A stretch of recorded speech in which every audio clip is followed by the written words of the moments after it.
Bueno, pues si os parece, yo creo que vamos a comenzar. Hemos dejado 4 minutos de cortesía por ser el día de la lotería. Si todos estáis aquí, entiendo que no estáis de celebración, tenéis salud y trabajo, así que ánimo a todos. Bueno, soy Carlos Sáez, soy el presidente de Enatic. Bienvenidos a todos y a todas a este último webinar que organizamos en el año. Quienes estuvisteis en el congreso presencial hace unas cuantas semanas, el 24 de noviembre, quizá ya pensabais que teníamos el año hecho, ¿no?, en materia de derecho digital, pero ya veis que creo que era necesario tener algún tipo de charla sobre lo que nos ocupa hoy, después de la revolución que ha supuesto en su publicación el chat GPT. Bueno, este va a ser, como decía, el último webinar. Durante el año que viene, tan solo, y no quiero extenderme, vamos a tener evidentemente la rutina de celebración de webinars que veníamos más o menos manteniendo. Os diré, aunque no está cerrada la fecha, que seguramente en febrero haremos uno sobre el sandbox regulatorio, también muy interesante y que creo que a muchos de vosotros seguro que les interesa conectarse. Así que tan solo, como siempre digo, animaros a participar de manera activa en la asociación. Enatic os espera con los brazos abiertos. Asociaros a la asociación. Necesitamos crear una comunidad robusta y relanzar muchísimos proyectos dentro de la abogacía digital. Creo que es absolutamente necesario, y más en el momento en el que estamos. Y tan solo como para presentar el tema de hoy, en fin, yo creo que quien más o quien menos algo ha leído, cacharreado o le han contado las posibilidades, ¿no?, o las sorpresas que ha podido llevarse con la herramienta ChatGPT. Yo creo que los que ya llevamos unos años en esto, pues seguro que todos hemos bueno, leído o estudiado algo, ¿no?, sobre los efectos legales del uso de la inteligencia artificial, y hasta ahora estábamos acostumbrados a asesorar, vamos a decir, a los demás, ¿no?, sobre el uso de inteligencia artificial en procesos de negocio, en la salud, en el marketing, en otras muchas cosas. Pero creo que el mundo del derecho, del legal tech, del regtech, de las tecnologías legales y tal, con este tipo de publicaciones nos viene bien para seguir ahondando y reflexionando sobre la madurez del uso de inteligencia artificial y sobre todo las diferentes variantes que tiene y capacidades de uso, vamos a decir, en el mundo legal. Sobre todo esto vamos a hablar hoy precisamente. Como digo, no sé quién ha podido ya probarlo, ha podido ver cómo ChatGPT le echa una mano con los contratos, con consultas legales, para dar una ponencia, para hacer un escrito, pero seguramente los ponentes que tenemos hoy os van a dar su visión sobre estas posibilidades, qué utilidad puede tener este tipo de herramientas a los profesionales del derecho. Evidentemente hay otras muchas herramientas que en el mercado del legal tech ya se van utilizando, que incorporan inteligencia artificial para echar una mano en la profesión y ayudar en muchas de las tareas que llevamos a cabo. Y básicamente vamos a ver lo que esta irrupción supone de cara al futuro y que queríamos hablar y debatir con todos vosotros. Así que por mi parte, poco más, saludaros a todos y a todas. Nada, felicitaros la Navidad. Y os dejo la palabra con Rodolfo Tesone, que todos conocéis, presidente emérito de Enatic, que va a introducir la jornada, y el resto de ponentes. Así que gracias y adelante, Rodolfo. Fantástico, Carlos. Muchísimas gracias. Bueno, lo primero, daros a todos la bienvenida en estas fechas y en esta semana de cierre. Me parece épico que estemos dedicando, bueno, en primera instancia a nosotros, esta organización, este tiempo y sobre todo vosotros. Así que, en primer lugar, nuestro agradecimiento. Vaya también nuestra bienvenida a compañeros que estáis desde el otro lado del charco. Tenemos gente de Perú, tenemos gente de Argentina, tenemos gente de Colombia, de Ecuador, así que un saludo, un afectuoso saludo a todos ellos. Tenemos también asistentes ilustres. Desde aquí un saludo a Pedro Baños, coronel y, en fin, experto en geopolítica. Ya sabes que esta es tu casa, así que a tu disposición también estos micrófonos para cuando quieras participar y colaborar con nosotros. Un saludo también a Carlos Fernández de la ley, de ciberderecho, a Chema Fernández también de Derecho Práctico, en definitiva todos los que están ahora mismo, bueno, pues, informando sobre inteligencia artificial, sobre derecho digital y sobre todos estos temas de gran trascendencia para lo que entendemos, y yo por eso lo ponía en el titular a modo de interrogante. Tiene que ser ya la revolución en cuanto a inteligencia artificial que está por venir. Todos los que hemos venido siguiendo desde un punto de vista personal o individual, ya desde las lecturas primeras, casi que infantiles de Asimov, hasta lo que ha sido el contexto profesional y toda la regulación, inminente regulación por medio del reglamento de inteligencia artificial de la Unión Europea, que previsiblemente va a ser aprobado pues, durante la presidencia de España en la Unión Europea durante el segundo semestre del 2023. Con todo eso, pues empezamos a verle ya un poco las orejas al lobo, a pesar de lo cual este año 2022 ha sido eminentemente productivo en todo lo relativo a inteligencia artificial, con tecnologías como Stable Diffusion, con tecnologías como DALL-E o como ahora la propia ChatGPT, del cual hablaremos. Así que con todo eso, y desde Nati siempre hemos pretendido, ya sabéis, un poco pues, ser la comunidad del anillo, ¿verdad? De todo lo relativo a abogacía digital, a derecho digital, de todo lo relativo desde una perspectiva ciudadana también a derechos digitales. Siempre hemos sido pioneros, hemos sido los primeros en montar este tipo de webinars, de sesiones históricamente desde hace 10 años, y creo que en esta vez hemos vuelto a conseguir ser los primeros en montar un webinar para hablar con los principales expertos del momento. No lo son todos, pero desde luego los que tenemos son de primerísimo nivel, sobre un tema de especial relevancia, en primer lugar a lo que afecta al derecho, al sector legal, al mundo del derecho; en segundo lugar a los propios profesionales como abogados, como juristas, que tenemos que trabajar y empezaremos a trabajar con estas herramientas; pero en tercer lugar también desde un punto de vista de responsabilidad social, de concienciación social de lo que está por venir. Yo os confieso que estoy absolutamente sorprendido, expectante. Después de 20 años en lo que es el derecho digital, prácticamente ya nada me sorprende, y bueno, pues siempre es que viene el lobo, que viene el lobo, que viene el lobo. Luego la realidad nos demuestra que las cosas vienen a un ritmo pues muchísimo más lento del que parece, pero en esto, a lo poco que he podido trastear, pues estoy absolutamente sorprendido y a la vez que preocupado. Por eso creo que desde NATIC y desde bueno, pues esta comunidad lo que tenemos que hacer es reflexionar entre todos, y nadie más cercano que nosotros posiblemente para tratar de empezar a encontrar bueno, pues una mínima hoja de ruta, a consolidar unas ciertas expectativas y sobre todo en la parte que nos respecta como juristas, como abogados, pues tratar de aportar soluciones. Y en eso, la verdad que es increíble la cantidad de combinaciones, la cantidad de alternativas, de retos preocupantes que nos están por venir. Porque si bien ChatGPT, que hablaremos hoy, pues nos da una serie de herramientas, en el momento en el cual lo empezamos a fusionar con otras tecnologías, realmente se nos rompe la baraja. Eso, dentro de un contexto globalizado, dentro de un contexto desde un punto de vista jurisdiccional, donde de momento pues estamos en el marco de la Unión Europea y ni siquiera hemos sido capaces de poderle poner el cascabel al gato a toda una serie de multinacionales que están bueno, pues en un contexto internacional al otro lado del charco, es realmente preocupante. O dicho de otra manera, ¿de qué sirve que regulemos aquí en la Unión Europea si luego finalmente el 90% de lo que se vaya a hacer con nuestra información, con este tipo de tecnologías, pues está fuera del alcance de la propia Unión, como ha sucedido con plataformas pues, que estamos viviendo cada día, ¿no? Desde lo que es Dios Google todopoderoso, pasando por Instagram, pasando por Facebook, pasando por TikTok, pasando por WhatsApp y así un larguísimo etcétera, que parece que quedan un poco como fuera del alcance.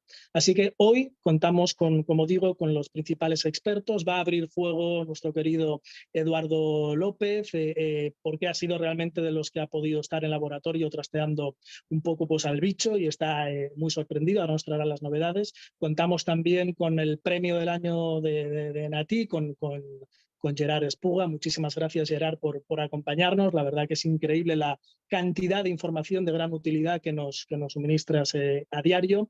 Contaremos también con Borja Atsuara, en fin, no necesita ningún tipo de presentación en este sentido, en fin, sabio digital, y yo creo que nos va a ilustrar muchísimo con toda su aportación, y también con un súper experto en inteligencia artificial y en derecho digital como es José Manuel Muñoz Vela. Todo esto va a estar coordinado y brillantemente moderado por Belén Arribas, vicepresidenta de NATI, que estoy seguro que podrá hacer también sus aportaciones de valor. Así que nos espera una tarde, yo creo que de máximo interés y un excelente broche de oro para poder cerrar el año dejando el pabellón al más alto nivel. Así que, bueno, muchísimas gracias a todos por vuestra asistencia y le paso en este caso las riendas y la palabra a mi querido compañero Eduardo López. Adelante, Eduardo. Pues muchas gracias, Rodolfo. Pues aprovechando ya, bueno, agradecimiento de todos los ponentes que habéis podido asistir a este evento de hoy, y sin dilatar más el tiempo que tenemos muy limitado para la conferencia de hoy. Sí, esta primera parte trataremos sobre aplicaciones y expectativas de futuro, muy enfocado a lo que hemos conocido estos últimos días, ¿no? Casi puedo decir este último mes, por el uso del chat GPT, ¿no? Esta primera parte, pues como bien ha dicho Rodolfo, pues tenemos a Gerard, que, bueno, como decía, es Premio Comunicación en ATIC de 2022, aparte del responsable de nuevas tecnologías del despacho Beta Legal, y que nos va también a dar una visión bastante más clara de todo lo que está suponiendo en nuestro ámbito jurídico el impacto de esta nueva, bueno, no sé si decir nueva, porque mejor sí que está, para nosotros sí que es nueva, o sea, porque la hemos prospectado hace poco, ¿no? Pero mejor no está nueva para el ámbito de la investigación, el ámbito del área de desarrollo de inteligencia artificial. Bueno, voy a poner un poco yo en contexto y luego ya paso la palabra a Gerard, que tendremos, evidentemente, la prueba o la sesión la haremos con ayuda de un tercer ponente en esta primera parte. ¿Cuál será el tercer ponente? Pues el chat. Evidentemente tendremos nuestro tercer ponente estrella, en este caso, que nos ayudará un poco a hacer el webinar de esta tarde, y entonces con esto mejor nos puede aclarar ciertas ideas que nosotros no podemos aclarar. Bueno, yo sobre todo unos breves minutos para poneros en contexto sobre lo que es el chat GPT. Es un tipo de inteligencia artificial de procesamiento de lenguaje natural. Se considera que las características que tiene es autorregresivo, o sea, un sistema de inteligencia artificial autorregresivo. ¿Qué quiere decir eso? Eso lo he tenido que ir buscando, también que lo sepáis, o sea, porque también es un tema que hasta que no ha sucedido. Bueno, cuando hablamos de autoregresivo en inteligencia artificial, se basa en que se alimenta del contenido que nosotros vamos aportando a la propia inteligencia, y con ese contenido se pone en contexto, o sea, para ponerlo un poco de forma clara, ¿no?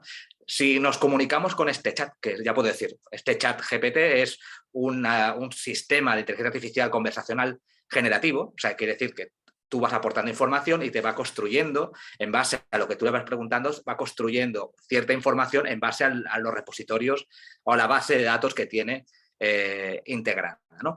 Que ya puedo decir que es inmensa. O sea, tampoco he podido catalogar exactamente cómo de inmensa, pero es muy grande. Digamos que es una base de datos enorme y que no tiene acceso a Internet. O por lo menos eso es lo que comenta en las condiciones de uso de la propia plataforma. Solamente se puede hacer consultas a este chat. Se puede hacer consultas hasta 2021. O sea, que si hacemos preguntas en el contexto actual no nos va a poder responder o nos va a dar información desactualizada, sobre todo si vamos preguntando alguna ley o alguna normativa o algún tipo de evento, como por ejemplo el de Qatar, ¿no? El Mundial de Qatar. Entonces, está muy limitado en estos aspectos. En acceso a Internet, en principio no puede acceder a Internet, y en lo que hace referencia a la base de datos que está construida o desarrollada hasta el 2021. Como decíamos, es autoregresivo y que nos pone en contexto. Quiere decir que podemos conversar sin necesidad de especificar qué les estamos preguntando. E incluso recuerda, o sea, mientras vamos generando el diálogo, no tenemos que volver a hacer la pregunta para matizar la pregunta anterior, sino que él mismo, ya lo veréis después, se le puede ir preguntando y él ya interpreta que se le está preguntando sobre lo que anteriormente se le ha preguntado, ¿vale?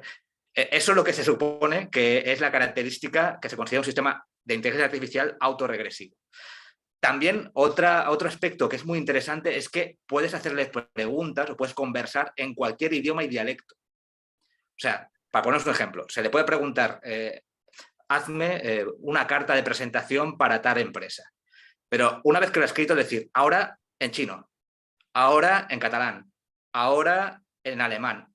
Y no tienes que decirle esa carta concreta, tradúcemela, sino ya interpreta que te estás refiriendo a eso que le has pedido anteriormente, ¿vale?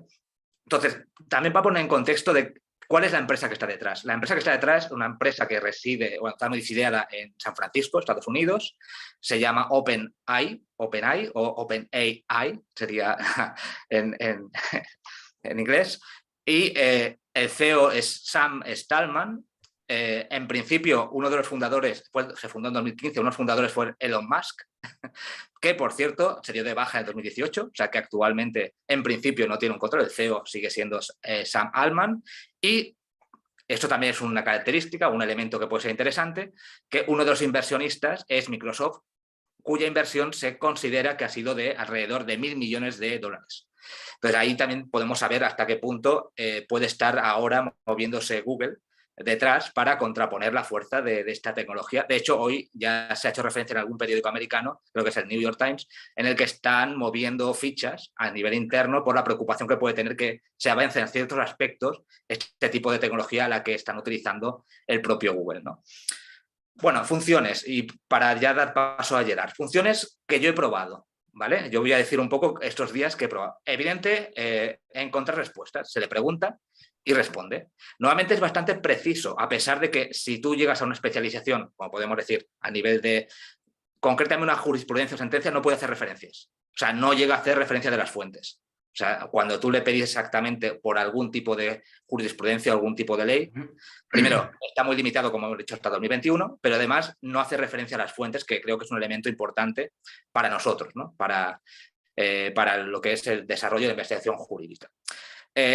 Informas sobre cualquier tema, o sea, de cualquier categoría, e incluso le puedes pedir que te informe como si fuese un niño y no entendiese nada. O sea, esa también es la peculiaridad que tiene este tipo de inteligencia. Le puedes establecer de alguna forma cómo quieres que te comunique cierta información, ¿vale? ¿Qué registro? ¿En qué registro quieres que le comuniques información? También permite, y esto es interesante, corregir documentos y código informático. Por ejemplo, en el ámbito de documentos, ya os podéis imaginar, una prueba sería un contrato y detéctame las cláusulas abusivas. Inicialmente, las pruebas que se han hecho es para detectar, según su visión muy anglosajona, es las cláusulas que consideran injustas, que, bueno, que pueden ya dar una idea de que seguramente es probable que pueda ser una cláusula abusiva, ¿no? Pero bueno, que tiene este tipo de funciones, ¿no? Este tipo de funciones que tú puedes pedirle que detecte qué cláusulas crees que pueden ser abusivas o incluso que redacte un documento entero desde el principio.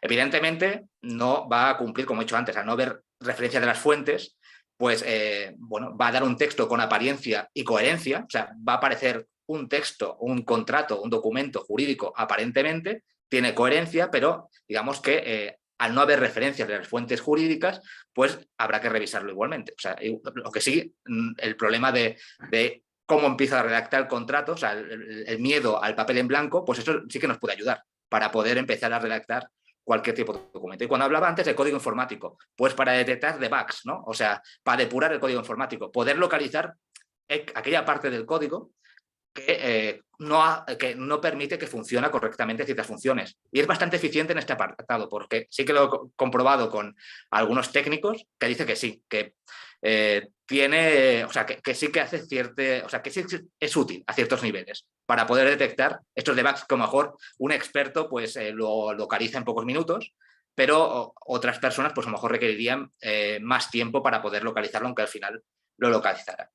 También se le puede pedir asesoramiento en ciertos temas, por ejemplo, ya no voy a hablar de temas jurídicos, voy a hablar también, hazme una dieta de tal tipo. Pues sí, te prepara una dieta para toda la semana y te hace un calendario, incluso te puede hacer en forma de tabla. O sea, también te puede dar esa información.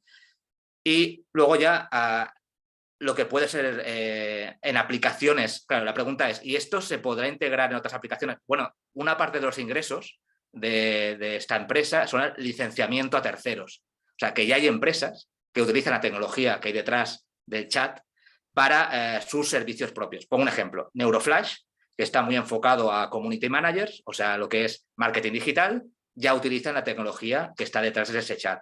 WriteSonic, que hace lo mismo, pero que puede incluir ya imágenes y puedes de alguna forma comunicarte con la plataforma sin escribir oralmente.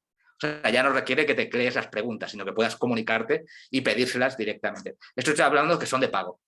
Y luego ya alternativas como, evidentemente, a los videojuegos. O sea, las aventuras gráficas, las que permiten conversaciones con personajes, va a revolucionar el mercado del videojuego en ese sentido, ¿no? Porque va a permitir interactuar de forma más realista con inteligencia artificial, que son los personajes que están en la propia plataforma. Luego, además, todos los servicios de atención al cliente. O sea, puedes personalizarlo hasta el punto que no puedes llegar a distinguir si realmente es una persona o no es una persona a la que le estás pidiendo información sobre ciertos productos, ciertos servicios, ciertas dudas sobre la propia empresa. Y ya para acabar, en el ámbito jurídico, pues, por ejemplo, va a ser interesante seguramente para las editoriales jurídicas combinar la tecnología que ya tiene inteligencia artificial, muchas editoriales jurídicas, con este tipo de chats, pues pueden ser muy útiles, por ejemplo, para aprendizaje, ¿no?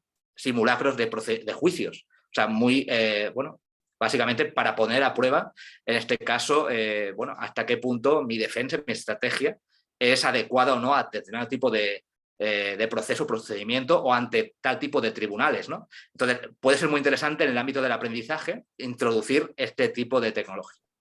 Bueno, y con esto lo que quería hacer, ¿no? Un pequeño resumen, intento hacerlo todo muy concentrado y sobre todo lo interesante ahora, pasar la palabra a Gerard para que nos explique pues, su visión de qué impacto va a poder tener esto en el ámbito jurídico, ¿no?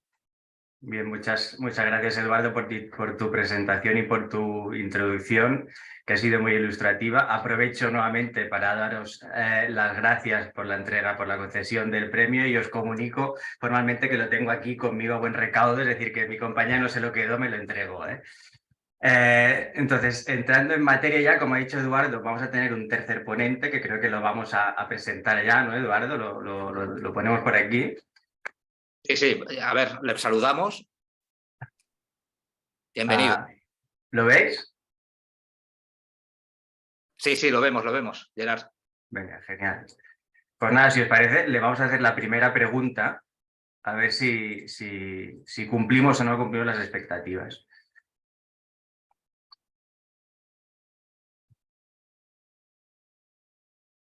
Vaya.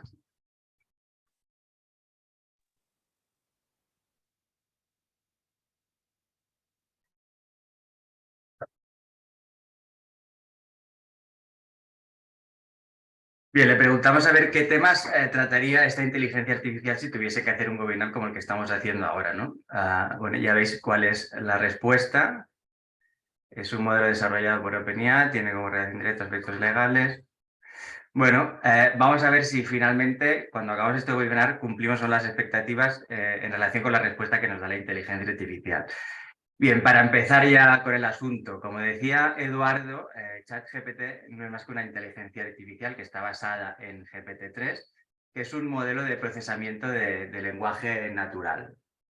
Entonces, está entrenada, como decía también Eduardo, para mantener conversaciones, de manera que lo que tenemos que hacer es hacerle preguntas de manera convencional y la inteligencia artificial las entenderá. Es decir, es un chat, como su propio nombre indica, ¿no? Y es capaz de mantener pues, esa conversación con el usuario. Por lo tanto, lo que tienen que hacer sus algoritmos es, primeramente, entender o saber qué es lo que se le está preguntando y, posteriormente, ser capaces de dar una respuesta a la pregunta formulada. Bastante extensa la respuesta que nos ha dado por el momento a nuestra pregunta. Bien, ¿cómo funciona? ¿No? Pues nada, una vez que te creas tu usuario, evidentemente, introducción de nuestros datos, se abre un chat en el que puedes pedirle pues, distintas cosas. Puedes pedirle que te resuma un artículo, que te desarrolle una narración o un texto dándole una serie de pautas más o menos precisas o concretas. Puedes pedirle que te explique un concepto complejo, sea o no jurídico, etcétera, etcétera. Entonces, como toda inteligencia artificial, evidentemente se la debe entrenar para que produzca texto, usando, según indica la propia compañía en sus términos y condiciones, técnicas de aprendizaje reforzado. Es decir, los algoritmos requieren técnicas de aprendizaje para mejorar su precisión. Es un modelo, por tanto, de aprendizaje conductual. El sistema, por tanto, no está entrenado con un conjunto de datos de muestra. Lo que hace es aprender a través de un mecanismo de prueba y error. Esto lo vamos a ver muy claro con un ejemplo, ¿no? Si pensamos en un robot que queremos que suba las escaleras, cuando el robot se cae, lo que hace es cambiar su enfoque y se recalibra para que las secuencias de pasos se realicen de manera diferente hasta que pueda subir finalmente las escaleras, que es lo que queremos. Es decir, funciona a través de un mecanismo, como decíamos, de prueba y error, ¿no? El robot lo que tiene que hacer es aprender basándose en una secuencia exitosa de acciones, es decir, debe aprender cómo subir las escaleras con éxito, es decir, sin caerse. Y cuál es la secuencia de eventos correcta que nos conducen a ello. Entonces, ChatGPT lo que hace es utilizar respuestas humanas para guiarse a la consecución de este objetivo exitoso. Por tanto, en resumen, ChatGPT lo que puede hacer es comprender y generar el lenguaje natural y sí, como decía Eduardo, incluso puede crear contratos o documentación legal de todo tipo, incluso documentación judicial, ¿no? También es cierto, y eso es importante, que ChatGPT está programada para ser conversacional, es decir, no para que sea veraz en sus respuestas, sino responde, por tanto, preguntas que él mismo considera poco apropiadas. No sé si lo han hecho quizá para evitar sesgos o qué, pero sería una opción. Es interesante también que parece ser, y lo leía hoy o ayer, no sé cuándo era, que un equipo especializado en ciberseguridad ha comprobado también que esta inteligencia artificial es capaz de crear un correo electrónico de phishing con un documento de Excel, y lo comentamos antes también con Eduardo, que integre un código malicioso y que permita al atacante acceder al dispositivo infectado de manera remota. Esto lo digo por aquello de que la tecnología en sí misma no es ni buena ni mala, ¿no? Todo va a depender del uso que le demos. A tener en cuenta también lo que decía ya Eduardo, que los datos que tiene son limitados hasta junio, si no me equivoco, de 2021. Bien, de momento parece ser que no hemos tocado ninguno de estos temas que nos ha dicho el chat, pero bueno, vamos a ver si los tocamos a lo largo de la sesión. Entrando ya sobre cuál es su incidencia en el sector legal, como decíamos, es capaz de crear documentos como contratos, documentación societaria en general, documentación judicial, incluso puede darnos respuestas a dudas o consultas legales que le podamos formular. No obstante, los datos de salida, es decir, las respuestas que nos da, evidentemente debemos tomarlas con mucha cautela, ¿no? Pues si bien la coherencia propia de esa inteligencia artificial nos puede hacer pensar que se trata, al fin y al cabo, de una información correcta, no siempre es así, puesto que la información, y ya lo decíamos antes, que procede de sus datos de salida, de sus respuestas, no siempre es veraz. Por lo tanto, el uso debe ser, cuanto menos, prudente y sobre todo por parte del sector legal, ¿no? Además, eso que decíamos, que sus datos, su repositorio está limitado a junio de 2021. En cuanto a los datos de entrenamiento, en su mayoría proceden de Internet y la información extraída además no ha sido contrastada, por lo que no puede ser usada la información de salida para dar respuesta en el sector de la abogacía, por ejemplo, ¿no? Pensemos en una consulta que nos pueda formular un cliente, o sea, tenemos que tener en cuenta que esa información de salida que nos da la herramienta puede tener falta de veracidad o no ser correcta. Además, también pensemos en el fraude que supondría de cara al cliente el uso de chats de este tipo sin contrastar la información facilitada para dar respuestas a las consultas que nos puedan formular, que ese sería otro tema.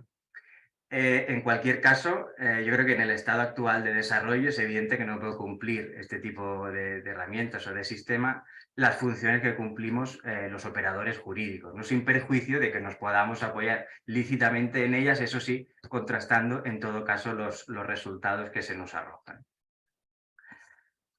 De hecho, el propio cofundador de OpenAI, Sam Altman, me parece que se llama, dijo hace unos días, y hace muy pocos días, que es un error, y cito literalmente, es un error confiar en él, en el chat se refiere, para algo importante en este momento. Es una vista previa del progreso. Tenemos mucho trabajo por hacer en cuanto a solidez y veracidad. Es decir, ellos mismos ya te advierten de que las respuestas que pueda vertir no son sí o sí correctas.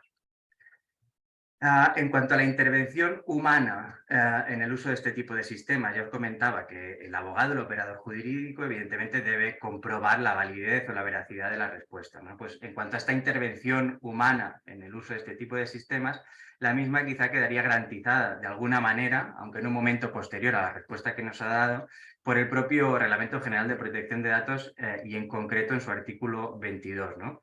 Cuando se trata de decisiones que son tomadas únicamente de manera automatizada y producen un efecto jurídico o afectan de una manera similar al interesado. Siempre, evidentemente, que exista una excepción para poder utilizar sistemas de toma de decisiones únicamente automatizadas, ya que la regla general, como sabéis, es que los interesados tenemos el derecho precisamente a no ser objeto de este tipo de decisiones automatizadas. Las excepciones ya las conocéis, ejecución de un contrato, que sea necesario el uso de esa herramienta para ejecutar un contrato, que se prevea en el derecho de la Unión Europea o de los Estados miembros, o bien que se cuente con el consentimiento libre del interesado. Las medidas de protección obligatorias para el interesado en caso de que se tomen decisiones únicamente automatizadas incluyen, por un lado, el derecho a ser informado sobre la lógica aplicada por el sistema, así como la importancia y las consecuencias previstas, y garantías, como decíamos, como el derecho a obtener intervención humana a los efectos de poder revisar esa decisión automatizada, a poder expresar nuestro punto de vista y el derecho a poder impugnar la decisión. Todo ello se contiene en el apartado 3 del artículo 22 del reglamento. Entonces, yo creo, y esta es mi opinión personal, que su evolución a futuro va a depender, en cualquier caso, de los datos de entrenamiento y de los datos de entrada que se le faciliten, que en su caso van a contribuir a dotar de mayor precisión, evidentemente, a las respuestas que nos dé el sistema. Teniendo en cuenta que en los términos y condiciones se establece que el chat podrá utilizar los datos que le facilitamos a través de nuestras preguntas para entrenar sus algoritmos, la utilización de esta herramienta por parte del sector legal, y pensamos en nosotros ahora, podría contribuir a dotar de mayor eficacia finalmente las respuestas de ChatGPT, ¿no? Si bien es cierto que de momento la falta de precisión de la información de salida, es decir, de las respuestas, hace que no sea recomendable, o así lo veo yo, su uso en el sector legal. Y en todo caso, si se utilizan sistemas de inteligencia artificial de este tipo, por transparencia sí o sí, deberíamos informar de que el resultado es producido precisamente por una inteligencia artificial, ¿no? De conformidad también con lo que referíamos del artículo 22 del reglamento. En resumen, en cuanto a su aplicación en el sector legal, este tipo de inteligencia artificial podría utilizarse, yo creo, para automatizar tareas repetitivas de nulo o escaso valor añadido y económico, ¿no? Y para estandarizar, pues eso, tareas, procesos, documentación, como está ocurriendo ya con el uso de otro tipo de tecnología enfocada al sector legal, ¿no? Debiendo, por tanto, los abogados dedicarnos a tareas que efectivamente aporten un valor añadido real al cliente, lo que creo que ya debe estar pasando ahora, ¿no? Con lo cual, no creo que se vaya a tender a sustituir a los operadores jurídicos en general por sistemas de este tipo, al menos a corto o medio plazo. En cualquier caso, si así es, si los operadores jurídicos utilizamos este tipo de herramientas, eso no nos va a eximir de responsabilidad, vamos a seguir teniendo la misma responsabilidad, los utilicemos o no los utilicemos. Bien, en relación a esto, si os parece, podemos hacerle una nueva pregunta al chat que tengo por aquí.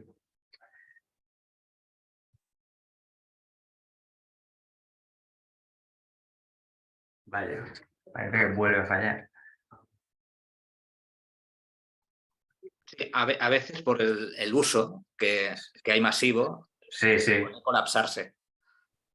A ver si nos da, ahora sí.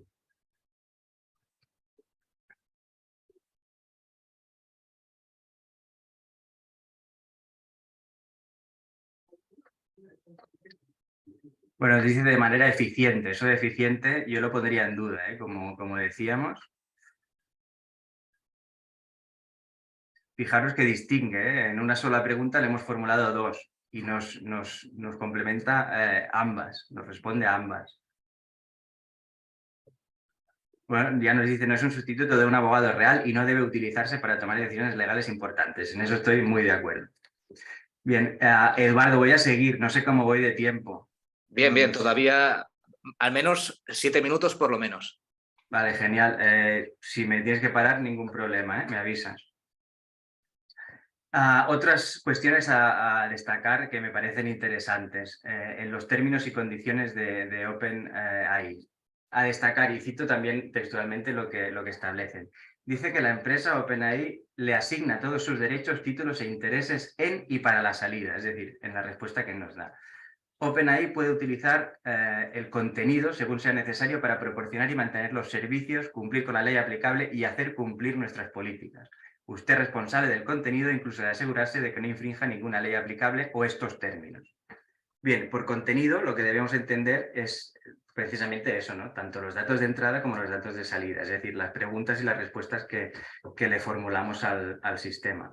Por lo que traslada toda esa responsabilidad, como vemos en último término, ¿no? al usuario sobre el uso correcto de la información facilitada por el chat. También nos dicen en sus términos y condiciones, para ayudar a OpenAI a proporcionar y mantener los servicios, usted acepta e indica que podemos usar el contenido para desarrollar y mejorar los servicios. Y esto aquí para mí es fundamental, ¿no? Es decir, lo que nos está diciendo es que va a usar esa información que le demos para entrenar sus algoritmos y mejorar la herramienta. Indica también que eliminamos cualquier información de identificación personal de los datos que pretendemos utilizar para mejorar el rendimiento del modelo. Es decir, nos dicen que eliminan, supuestamente, no sabemos si es así o no, para esa finalidad, ¿no? Pero para otras finalidades no sabemos si eliminan o no nuestros datos personales de nuestras entradas. En cualquier caso, si no queremos que nuestros datos de entrada se utilicen para entrenar el modelo de inteligencia artificial y sus algoritmos, se debe enviar una solicitud por email, es decir, y eso lo ponen también los términos y condiciones, ¿eh? Hay un consentimiento predefinido al uso de esos datos de entrada para esa finalidad de entrenamiento y mejora del sistema, ¿no? Por lo que si no quieres que se envíe esa solicitud, lo debes manifestar expresamente. Es decir, todo lo que es un consentimiento libre en el RGPD se lo carga.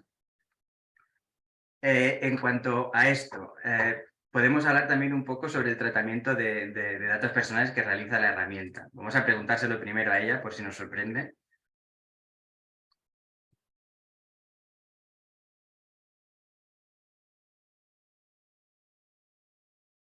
Esto que nos está diciendo ahora ya veréis que contradice un poco o bastante lo que es la política de privacidad de OpenAI. De nuevo nos traslada responsabilidad tanto al usuario como al responsable del tratamiento. Bien, en los términos y condiciones, todavía no entramos en la política de privacidad, sobre el uso de los servicios de ChatGPT por parte de responsables y usuarios nos hace una advertencia, ¿no? Y es únicamente esta. Nos dice que si su uso de los servicios implica el procesamiento de datos personales, debe proporcionar avisos de privacidad legalmente adecuados y obtener los consentimientos necesarios. Está pensando en los roles de responsable y encargado, ¿no? Nos dice, si se rige por el RGPD y utiliza OpenAI para el procesamiento de datos personales, como se define el RGPD o información personal, comuníquese con email para ejecutar nuestro anexo de procesamiento de datos. Es decir, que si un responsable integra esta herramienta en sus procesos, en sus sistemas, tiene que avisar a la empresa desarrolladora para suscribir el correspondiente contrato de procesamiento de datos de encargado del tratamiento. Bien, entrando en la política de privacidad, ya avisa esta política que recopila la información que se le proporciona, como los datos para crear una cuenta y los de cualquier mensaje que se envíe, lo cual no concuerda con lo que nos dicen los términos y condiciones. Y esa información la combina con otra información de la que ya disponen, por ejemplo, y lo dicen expresamente, a través de la información que obtienen de redes sociales, además de recopilar la información sobre navegación, la IP, la información del dispositivo, el identificador, el navegador, la interacción que realiza el usuario con la herramienta, más, como no, la instalación de cookies propias y de terceros. Tenemos que tener en cuenta que en este caso es perfectamente aplicable el Reglamento General de Protección de Datos, ¿no? Si tenemos en cuenta su ámbito de aplicación, que sea a interesados que residen en la Unión, por parte de un responsable o encargado no establecido en la Unión, cuando las actividades de estos estén relacionadas con la oferta de bienes o servicios a dichos interesados en la Unión, lo que ocurre en este caso, evidentemente, independientemente de que a estos se les requiera o no su pago por el uso. Y en segundo lugar, el control de su comportamiento, lo que se puede realizar a través de cookies e identificadores en la medida en que éste tenga lugar en la Unión, lo que también ocurre en este caso. Por lo tanto, la empresa OpenAI está situada en California, ya lo sabemos, pero le es plenamente aplicable el RGPD por lo que comentábamos, ¿no? Si hay un uso directo de esa herramienta por parte del usuario final, no implicaría ello una transferencia internacional de datos tal y como se contiene o como está definida en el reglamento y según las directrices también del Comité Europeo, pero si el uso de esa herramienta se produce por parte de un responsable del tratamiento que la incorpora en los procesos, sí que tendríamos ya en ese caso una transferencia internacional de datos personales. Bien, en la política de privacidad también nos indica para qué utiliza nuestra información personal, para proporcionar, administrar, mantener, mejorar y analizar los servicios, comunicarse con nosotros, realizar investigaciones que pueden ser internas o públicas, prevenir fraude, etcétera, etcétera, etcétera. No sé si si esta empresa tiene algún representante o alguna sede de la Unión Europea o no, pero creo que con todos los incumplimientos que yo he detectado, ya os digo, la única referencia que he visto al reglamento europeo es aquella que se refiere a encargados y responsables y a la firma del debido contrato.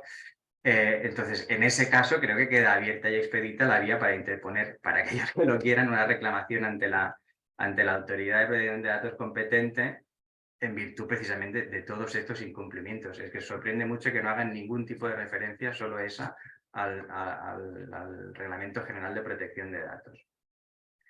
Bien, la política de privacidad que vemos en la web de OpenAI no especifica de dónde provienen los datos. Seguramente, o seguro, provienen de un raspado, de una extracción de datos de Internet y redes sociales, ¿no? Por lo que en este caso deberíamos estar muy atentos a las posibles consecuencias en materia de privacidad y protección de datos. Pues estos modelos de entrenamiento podrían contener conjuntos muy masivos de datos personales, debiendo contar para ello, para su tratamiento, con una base de legitimación que les permita entrenar sus algoritmos en base a estos datos, ¿no? Lo cual no sé si lo han contemplado o no, por lo que veo, no. De hecho, es cierto también que cuando OpenAI presentó este lenguaje, el GPT-3, explicó sobre los datos de entrenamiento que utilizaban lo siguiente, y cito una parte textual para que veáis también el volumen de datos con los que tratan. Dicen: se sabe que la totalidad de la Wikipedia en inglés, que abarca unos 6 millones de artículos, representa solo el 0,6% de los datos de capacitación de GPT-3. El resto proviene de libros digitalizados y varios enlaces web. Eso significa que los datos de entrenamiento de GPT-3 incluyen no solo cosas como artículos de noticias, recetas y poesía, sino también manuales de codificación, ficción, profecías religiosas, guías de los pájaros cantores de Bolivia y cualquier otra cosa que puedas imaginar. O sea, el volumen y tipología de datos es increíble. Bien, para finalizar ya, solo quería hacer una breve referencia a su categorización dentro de la propuesta de reglamento de inteligencia artificial. Ya sabéis que la última versión, en el texto dado por el Consejo de la Unión Europea, se clasifican estos sistemas de inteligencia artificial en 3 tipos. Tenemos en primer lugar aquellos sistemas de uso general, que son concebidos para desempeñar funciones de aplicación general, como puede ser este caso, ¿no? La respuesta a preguntas, un chat. Hay unas prácticas de inteligencia artificial también que están prohibidas, en general aquellas que tienen como objetivo alterar el comportamiento de las personas físicas o de grupos específicos, de manera que les pueda provocar un perjuicio físico o psicológico, ¿no? También tenemos aquellos que pretenden clasificar a las personas en atención pues, a su comportamiento o a las características, ¿no? El sistema que utilizan en China, por ejemplo. Por último, tenemos sistemas también de inteligencia artificial de los llamados de alto riesgo, que están dentro del ámbito de aplicación de determinada legislación de armonización de la Unión Europea, ¿no? Y se contienen en el anexo 2 cuáles son estos actos, y luego también se contienen una serie de sistemas en el anexo 3, ¿no? Como son aquellos de identificación biométrica remota, que están destinados también a usarse estos sistemas y otros a identificación, a usarse, perdón, en infraestructuras críticas, o para la emisión, por ejemplo, de personas en centros educativos, o también para evaluar resultados en el aprendizaje. También en el ámbito laboral calificamos este tipo de sistemas como de alto riesgo. Como conclusión, en relación a la propuesta de reglamento de inteligencia artificial, yo creo que el estado actual de desarrollo de esta inteligencia artificial debería ser clasificada en principio dentro de los sistemas de inteligencia artificial de uso general, ¿no? en tanto en cuanto ha sido concebido, parece ser, en principio, para dar respuestas a las preguntas que le formulemos, ¿no? Sin perjuicio todo ello de que se pueda integrar finalmente en otros sistemas de inteligencia artificial de alto riesgo o pueda ser utilizada como tal, en cuyo caso sí que deberían cumplir los requisitos establecidos para este tipo de sistemas de alto riesgo. Creo que me he ajustado al tiempo, Eduardo. Sí, perfecto, Gerard. Tan solo para concluir, para quien esté interesado, prospectando la bolsa de trabajo de OpenAI, es muy extensa, están buscando muchos técnicos de todo tipo. Eso sí, no están buscando a ningún responsable de privacidad ni DPO. O sea que si alguno se quiere ofrecer, pues está en su derecho o tiene la oportunidad de seguir en San Francisco a ver si lo intenta y puede dar solución a los aspectos que ha comentado Gerard. Pues muchas gracias, Gerard, por la intervención. Y ahora damos paso a los siguientes compañeros y paso también a mi compañera de junta, también Belén Arribas, vicepresidenta de NATIC. Muchas gracias, Eduardo, por pasarme la palabra. Muchas gracias por vuestro fantástico primera sesión del webinar de hoy, tanto tu intervención como la de Gerard, que han sido, yo creo que, muy elocuentes y útiles para visualizar dónde estamos, dónde nos movemos. Y Gerard ya también ha entrado con cierto detalle en el análisis de los Terms and Conditions del ChatGPT del OpenAI y en ese intento de clasificar el sistema de inteligencia artificial según la propuesta de reglamento. Con lo cual, gracias Gerard, porque me ha chafado la pregunta para mis siguientes ponentes. Muy bien, pues sin más dilación y presentación por mi parte, os presento brevemente a Borja Atsuara y José Manuel Muñoz. Digo brevemente porque sus currículums y trayectorias son sobradamente conocidos.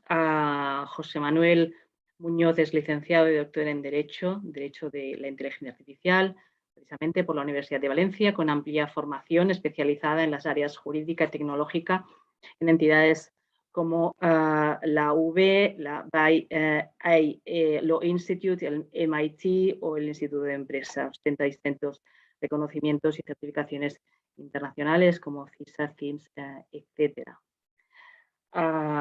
Borja Atsuara es doctor en Derecho, es profesor de Filosofía del Derecho y de Derecho Digital en diversas universidades, es vocal titular de la sección primera de la Comisión de Propiedad Intelectual del Ministerio de Cultura, es colaborador del Instituto de Ingeniería del Conocimiento IIC de la Universidad Autónoma de Madrid, miembro de ENATIC y de tantas otras instituciones. Si me permitís, compañeros, no me extiendo más para daros la palabra. No sé quién quiere de vosotros dos romper el hielo, si José Manuel o Borja. Yo sugeriría, si no tenéis otra preferencia, que entrara José Manuel, que también ha tenido algunas experiencias que creo que nos quiere contar con el chatbot, y quizá después, Borja, que tú querías hablar más de la minería de textos e imágenes según lo que habíamos conversado. Pero insisto, como os parezca oportuno. Bien, pues con tu permiso, Borja, si te parece, y siguiendo la recomendación no algorítmica de Belén, pues empiezo mismamente.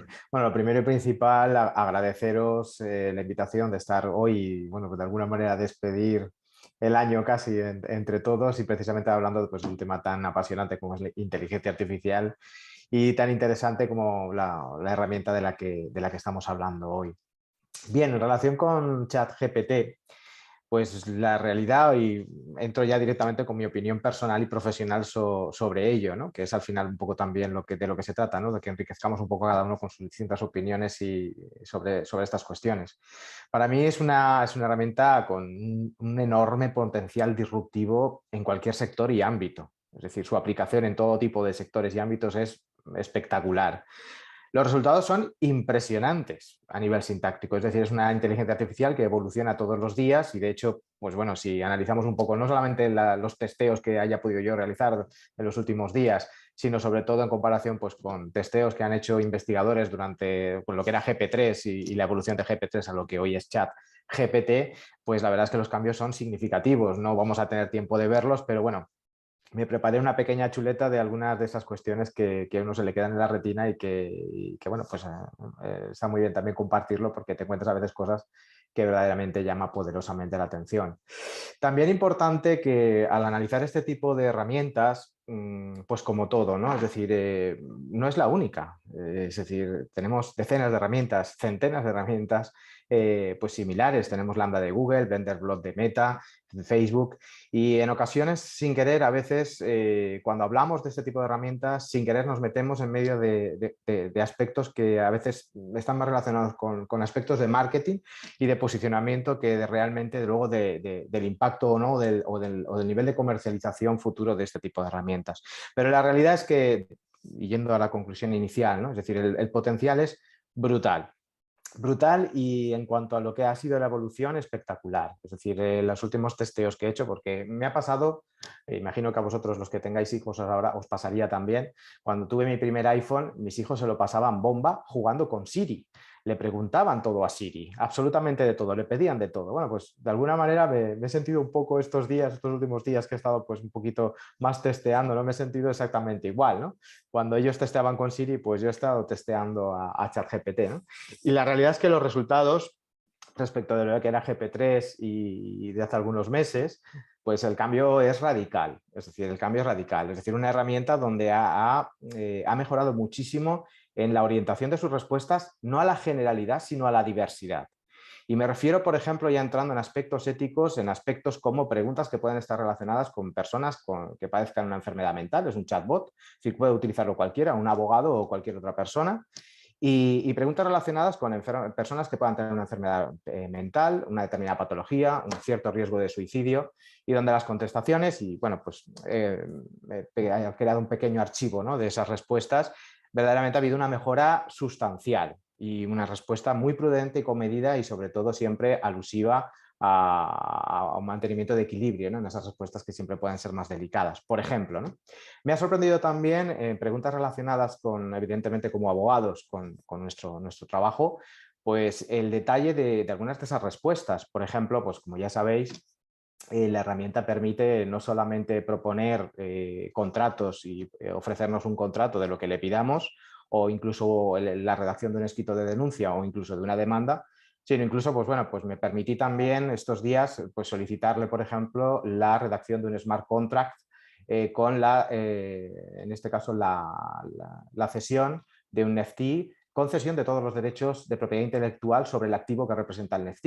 Bueno, pues me hizo el smart contract y además lo hizo bien.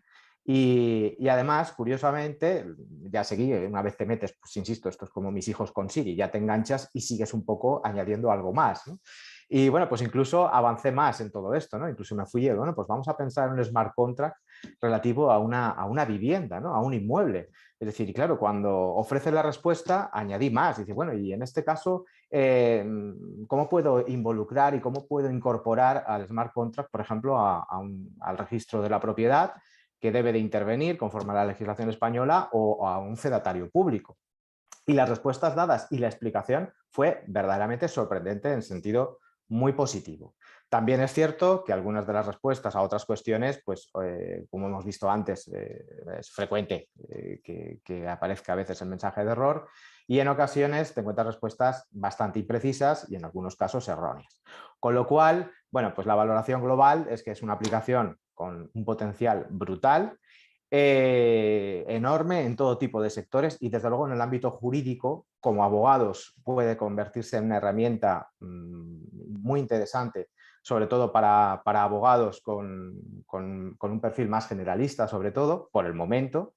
Y sobre todo puede ser una herramienta muy peligrosa ya no en manos de un abogado, de un profesional, de un técnico que sabe, sino sobre todo en manos de cualquier persona sin conocimiento, dado que pues, hoy en día pues, puede generarle un contrato, puede generarle un escrito de denuncia, puede generar muchas otras cosas.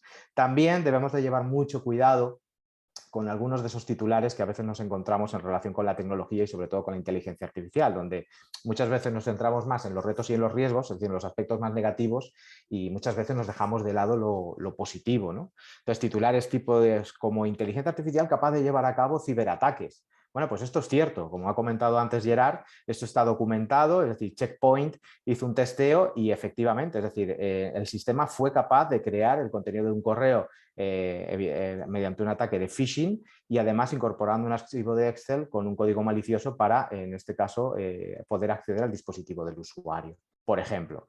Nos hemos encontrado también mensajes sorprendentes y contestaciones sorprendentes. Hace algunos meses, dentro de los... Voy a coger mi chuletilla porque me ha anotado ya tantas. Pues, por ejemplo, cuando se le preguntaba sobre Elon Musk y si llegaría a ser presidente del gobierno, ¿no? Es decir, ¿cómo podría presidir los Estados Unidos? Bueno, pues las contestaciones hace algún tiempo pues eran sorprendentes, ¿no? Es decir, invitaba no solo a hacer un golpe de Estado, sino inclusive a silenciar, incluso exterminar a los periodistas, ¿no? Es decir, bueno, pues estas cosas han sucedido. En algún caso considero que son más bien una broma jocosa de cara incluso a ayudar a promocionar más el producto. Pero bueno, la evolución de la herramienta ha sido notable e insisto que los resultados son muy sorprendentes. Más a nivel sintáctico que evidentemente técnico, pero desde luego un potencial brutal. Y bueno, pues era un poco esta pequeña introducción, ¿no? Para darle paso a Borja, si os parece, y luego si queréis, pues podemos ya entrar un poquito más en detalle. Estupendo, José Manuel. Fantástica introducción, más que introducción. Muchísimas gracias. Borja, the floor is yours, como se suele decir. Adelante, por favor. Bueno, pues buenas tardes a todos y también yo quiero agradecer la invitación a participar en este seminario donde yo creo que más que decir lo que sabemos, venimos todos a aprender, porque sobre las posibilidades que la inteligencia artificial en general, el procesamiento del lenguaje natural en particular, pues ofrece, pues yo creo que estamos en pañales y como niños sorprendidos por la magia de una máquina que todavía no sabemos manejar bien, pero bueno, que hay que, decimos que estamos jugueteando, trasteando con ella, como los niños con los juguetes que les van a traer o el Papá Noel o los Reyes Magos. Yo también he tenido ocasión de hacer pruebas, la verdad que antes de incluso del ChatGPT, con GPT-3, y efectivamente, pues bueno, es sorprendente, por un lado, ha mejorado muchísimo desde el punto de vista gramatical, sintáctico, pero también desde la verosimilitud, ¿no? Y quiero justamente distinguir entre lo verosímil y lo verdadero y lo veraz, porque además se utiliza veraz como sinónimo de verdadero y no siempre es así. Incluso en el artículo 20 de la Constitución, que se habla de la información veraz, no es lo mismo que información verdadera.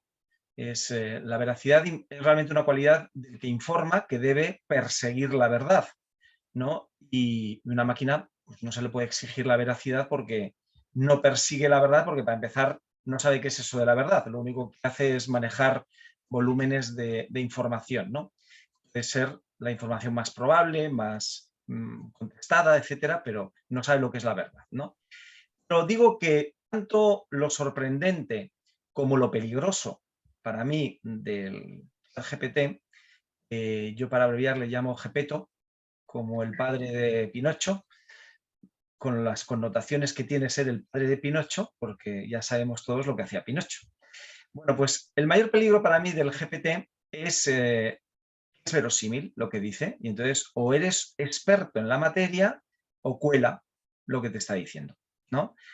Y eso es muy peligroso, porque además, pues bueno, cuando ahora leemos cualquier texto, pues, por ejemplo, de una noticia que aparece todos los días de nuestros ámbitos, jurídico, pues enseguida en el segundo párrafo ya ves que ha metido la pata el periodista porque se sabe que no sabe de derecho, ya empieza con lo de los delitos penales o los delitos civiles y ese tipo de cosas, ¿no? Sin embargo, en eso ha mejorado mucho y el ChatGPT, pues desde luego yo creo que no le he pillado en fallos garrafales, ¿eh?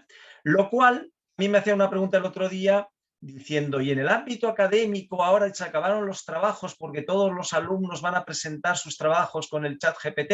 Y digo, pues les pillaré en la segunda parrafada porque no tiene ninguna falta de ortografía. Y yo digo, esto no lo has escrito tú. Y por el nivel de corrección gramatical, sintáctica, ortográfica y tal, pues ya sé que mis alumnos no así. Entonces, ya fuera de la broma, hay muchas cosas, no sé si puedo proyectar, pero si no, da lo mismo. Yo estaba haciendo algunas preguntas que se me han ido ocurriendo sobre la marcha. Y Proyecta, Borja, si quieres. bueno, a ver si puedo. Creo que está por aquí.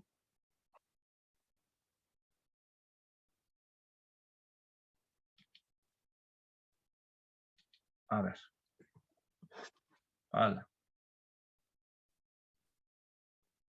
A ver un momento.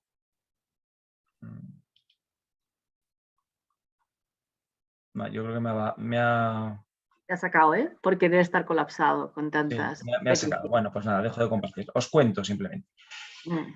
Quise hacer una pregunta, además, ya últimamente, y creo que tiene mucho que ver con esto, después de 30 años dedicado al derecho digital, como yo ya no doy abasto de estar al día de todo lo que se publica, la nueva legislación y tal, cada vez más estoy volviendo a mis orígenes, que es la filosofía del derecho, donde doy clases y me dedico ahora a hacer filosofía del derecho digital, ¿no? E ir a los conceptos, porque además veo que hay poca gente que se dedica a reflexionar en los conceptos, porque vamos con la lengua fuera, con la legislación, que no tenemos tiempo de pensar en los conceptos, y yo creo que esto justamente nos permite o nos invita a pensar sobre los conceptos no de la inteligencia artificial, sino incluso de qué es la propiedad intelectual, qué es lo que se protege con la propiedad intelectual, qué es el arte, aparte de morirte de frío, que es el viejo chiste. Bueno, yo creo que es bueno que hagamos esa reflexión. Entonces, para empezar, una pregunta muy filosófica que sabréis que es ¿cuál es el sentido de la vida? Y entonces le pregunto al GPT y entonces pues me ha hecho ahí un popurrí de... Además es bueno porque nunca se moja, no te dice tal, sino un popurrí pues de las creencias que unos piensan que está asociado a la felicidad, otros piensan que en un ser superior, no sé qué. Todo muy vago, que es un popurrí de todas las creencias religiosas, éticas, etcétera, del mundo mundial y a lo largo de la historia. Con lo cual, primero, cuando tú le pides un consejo o haces una consulta a un experto, quieres que se moje. No que te cuente como en las tesis doctorales, que ya nadie se moja, ni cuenta lo que él piensa, sino que hace un refrito de todo lo que piensan otros autores sobre ese tema, ¿no? Bueno, pues yo hubiera esperado que, como en la guía del autoestopista galáctico, me hubiera dicho 42, pero no me dijo 42, que es la respuesta del superordenador que sí explicaba el sentido de la vida. O también le he puesto cuál era el concepto, la definición de derecho. Es la pregunta que les he puesto a mis alumnos de introducción al derecho de primero, tal. Y bueno, si me lo hubiera contestado un alumno, aparte que estaba muy bien escrito, le hubiera dado un aprobado justito, porque no se ha mojado ni me ha empezado a distinguir entre el derecho en sentido objetivo y en sentido subjetivo y en no sé qué. Me ha dicho que es un conjunto de normas que tiene varias ramas y tal, pues bueno, ¿no? Una faena de aliño, ¿no? Con lo cual yo creo que ese es el nivel. Y además he hablado con gente que se dedica al procesamiento del lenguaje natural y obviamente como está recién salido es como si se hubiera matriculado en primero y tiene que aprender. A lo mejor dentro de unos años es un experto en cada una de las materias, pero solo será un experto con nuestra colaboración y los expertos en cada una de las materias entrenamos el sistema, porque los sistemas expertos solo se pueden alcanzar con expertos que entrenen esos sistemas. Y ahora estamos en un primer nivel, no sé si de primaria, secundaria o ya estamos en primero de universidad. Pero ese es el nivel. Ahora, ¿qué alcance tiene esto? ¿Qué posibilidades de desarrollo? Pues muy grandes. O sea, podría haber dentro de poco un sistema experto en cada uno de los temas, ya no digo de las ramas, digo de los temas concretos del derecho. Si lo entrenan expertos, yo creo que sí, ¿no? Entonces, el problema es, para nosotros, y lo cuento también en el máster de acceso a la abogacía, que esto es una competencia muy seria que tenemos y que desde luego ya se acabaron los abogados de cortar y pegar y de formularios, porque la máquina lo va a hacer mucho mejor que nosotros. Con lo cual, ¿qué tipo de abogados tenemos que formar? También eso como profesor. Yo me inventé un cartel que decía, se buscan abogados que sepan hacer lo que todavía no sabe hacer la inteligencia artificial. Porque lo que ya saben hacer, ¿cuál es la ventaja que tenemos? Es que la inteligencia artificial funciona mediante ingesta de todo lo que se ha dicho hasta ahora, de legislación, de jurisprudencia, de doctrina, de todo eso. Lo cual, bueno, siempre hay una posibilidad de aportar algo nuevo que incluso pues cambie la forma de ver un planteamiento, incluso inicie una nueva línea jurisprudencial, etcétera. Pero eso, claro, no hay tanta gente que sea capaz de hacer eso.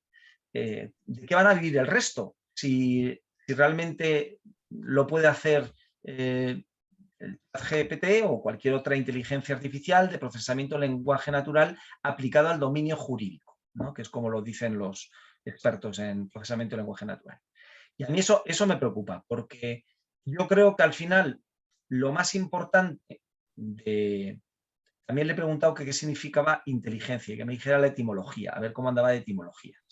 Y entonces me ha dicho una versión, que la habrá leído por ahí, muy básica, de que viene de interlegere, que significa escoger entre. Pero sin embargo dice, no, y significa entender. Dice, no, bueno, escoger entre es escoger entre varias opciones la mejor. Lo más inteligente o el más inteligente es el que escoge bien entre varias opciones. Pero, por ejemplo, no hay otra que a mí me gusta más, es interlegere. Legere también significa leer. Y interlegere es leer entre líneas. Y solo un experto puede leer entre líneas. Una máquina puede leerte todas las líneas y puede reproducirte un extracto y un resumen, además muy bien alineado de eso. Pero leer entre líneas e ir más allá de lo que pone en el texto, pues solo lo puede hacer un experto. Y ya termino para no enrollarme con lo del tema de la propiedad intelectual. Yendo a conceptos básicos, a mí me preocupa que sigamos hablando, en este caso, es una inteligencia artificial de textos, pero en la de imágenes, DALL-E, pues con imágenes. Sigamos hablando de minería de datos. Los textos no son datos y las ilustraciones, las fotografías, los dibujos o pinturas no son datos, son obras. Son obras. Incluso la propia directiva y el Real Decreto Ley de Omnibus, ¿no? que transpone la directiva de copyright, hablan de minería de datos y textos. Y bueno, pues, a ver, los datos no están protegidos por propiedad intelectual. Están protegidas las obras. ¿En qué medida tiene que pagar las inteligencias artificiales que se entrenan con obras a tienen los titulares de los derechos de propiedad intelectual de esas obras? Pues alguien ha dicho que eso es como si cualquier inteligencia natural, cualquier artista, tuviera que pagar por haber aprendido de sus maestros, ¿no? O cualquier escritor por haber leído los libros que ha leído y lo que le han servido para inspirarse o para pulir su estilo. Ese es un tema de propiedad intelectual. Y al mismo tiempo tenemos el otro. ¿A quién pertenecen los derechos de los textos o de las obras visuales que generan las inteligencias artificiales creativas? Entonces es lo que yo digo, ¿qué es lo que protege la propiedad intelectual? La propiedad intelectual, según la ley de propiedad intelectual, lo que protege son las creaciones humanas originales. Y esto no es una creación humana, lo cual, al principio, y con esto lo dejo para abrir el debate, habría que ir a la raíz del tema. Dice, ¿se debe proteger por propiedad intelectual y atribuir unos derechos al que maneja la inteligencia artificial o al dueño de la herramienta? ¿O simplemente, pues nada, pues son un producto más que como no ha realmente lo que se está tejiendo con la propiedad intelectual, como os decían los clásicos, era el sudor del autor, ¿no? Que ha tenido que concebir la idea, gestarla y parirla, que para mí el símil es la maternidad y no la paternidad, ¿no? Entonces, si no hay todo ese esfuerzo y ese sudor, hay que proteger con la misma intensidad que al ser humano que sí ha tenido ese esfuerzo. Entonces, yo creo que no, que apunto, justamente hay una protección que no es de propiedad intelectual, aunque muchas veces se confunde, que son la protección sui generis de las bases de datos. Pues a lo mejor hay que hacer una protección sui generis que viene a proteger la inversión que ha hecho el empresario, pero no tanto el objeto, porque los datos en una base de datos no están protegidos, y este producto a lo mejor no habría que asimilarlo a una obra de creación humana. Y lo dejo aquí. Muy bien, Borja, muchísimas gracias también por tus aportaciones y por tus reflexiones. La ventaja de este formato tipo jam session, como decía mi querido compañero Rodolfo Tesone en conversaciones previas, es que vamos elaborando a medida que vamos interviniendo. Yo he visto que tanto José Manuel como Borja en alguna medida y los que le han precedido han tenido una visión más bien, bueno, admirativa, ¿no? Del bicho, como decíamos, de la herramienta, del sistema de inteligencia artificial. Yo, sin ocultar que también la tengo. La primera ocasión que tuve ocasión de tener contacto con la herramienta fue fue en el año pasado ya con el GPT-3, en la versión 3, que es difícil de pronunciar, que no está abierta al público. Vi una demostración por parte de un experto técnico en una asociación internacional donde participo también, y la verdad es que no hay color, por decirlo coloquialmente, con lo que ahora el chat que hemos conocido hace escasas semanas puede hacer, ¿no? La verdad es que durante este año pues, ha evolucionado muchísimo y ha sido, bueno, espectacular ver, ahora que nos han permitido los usuarios de a pie utilizarla gratis para alimentar también el algoritmo. Ha sido espectacular el cambio. Me ha quedado, yo creo que entonces la parte de mala, ¿no? De hacer de abogado del demonio y de decir algunas cosillas. Yo también he estado estas 2 semanas trasteando con el sistema y he visto muchas respuestas incorrectas jurídicamente, cuando vas a hacer una intervención algo quirúrgica de algún problema que has estudiado y que te sabes muy bien las respuestas. No da una, sí que gramaticalmente es todo muy correcto y parece que lo ha creado un humano. La verdad es que hay errores manifiestos, pero os digo más, ¿no? Ahora decía Borja sobre propiedad intelectual, es evidente, no hay mínimo rigor de propiedad intelectual, no hace referencia a las fuentes, más cosas. Pueden haber estos contenidos erróneos y los hay, como decíamos, ¿no? Porque no criba los textos de entrada que para el entrenamiento ha tenido en este tiempo. Ya se ha dicho al principio, pues no tiene acceso general de momento a Internet, sino que ha sido entrenado con todas estas cantidades ingentes de textos obtenidos de Internet y solo hasta el año pasado, ¿no? Con lo cual las respuestas no solo pueden ser incorrectas, digamos, puesto que se utilizan también cualquier tipo de textos, desde textos especulativos hasta directamente fake news. También había el ejemplo que sacaba alguien en las redes de alguien, una celebridad que se había dado por muerta en las redes sociales y se daba por muerto también en el resumen que ofrecía el resultado de la herramienta, pero fijaros que por el mismo principio puede consolidar o puede magnificar los sesgos, ¿no? Es uno de los riesgos más evidentes que hay. Había un profesor de la Universidad de Stanford que decía hace unos días que qué pasa si la herramienta, esta otra de las muchas que hemos visto, es entrenada finalmente pues para dar malos resultados, para hacer el mal, para engañar, ¿sí?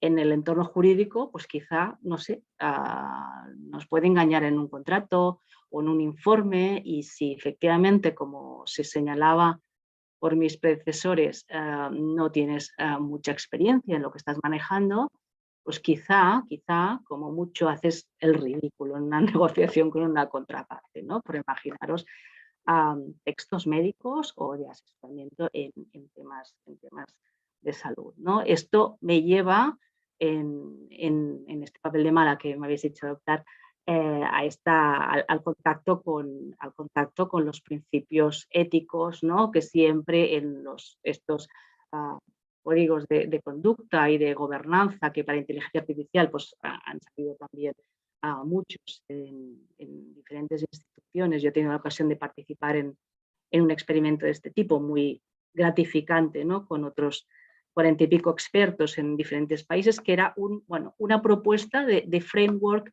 de gobernanza jurídico y ético para sistemas de inteligencia artificial. Yo os aseguro que, bueno, de los principios que ahí desgranábamos, la mayoría no se cumplen ahora mismo y en el estado de la técnica de esta solución, ¿no?